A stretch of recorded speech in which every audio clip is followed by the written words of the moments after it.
ఏంటంటే మా ఇంటి దగ్గర యూఎస్లో మా ఇంటి దగ్గర ఒక పక్కనే ఒక గ్రీక్ కంట్రీ ఆయన ఒక చిన్న హౌస్ ఉంది ఇక్కడ. అంటే ఆయనకి ఇంకో చోట పెద్ద ఇల్లు ఉంది, డూప్లెక్స్, మంచి రిచ్ పర్సన్. సో 3 days నుంచి ఆయన ఇక్కడే స్టే చేస్తున్నాడు, చిన్న ఇంట్లోనే స్టే చేస్తున్నాడు. స్నానం చేస్తున్నాడో తెలీదు, సేమ్ క్లాత్స్ మీద ఉన్నాడు, ఫుడ్ తెచ్చుకొని తింటున్నాడు. సో నిన్న నా దగ్గరికి వచ్చి ఒక మాట చెప్పాడు. ఏమని అంటే, ప్రశాంత్ పెళ్లి చేసుకోవద్దు ప్రశాంత్ అన్నాడు.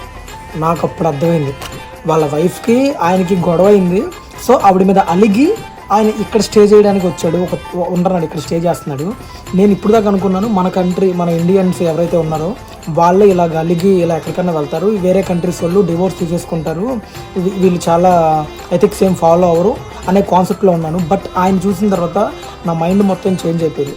ఇప్పుడు టాపిక్ ఏంటంటే, మన ఇండియన్స్ వైఫ్ హస్బెండ్ మీద కానీ వైఫ్ మీద కానీ అలిగితే, ఒకవేళ వాళ్ళకి ఇంకో చోట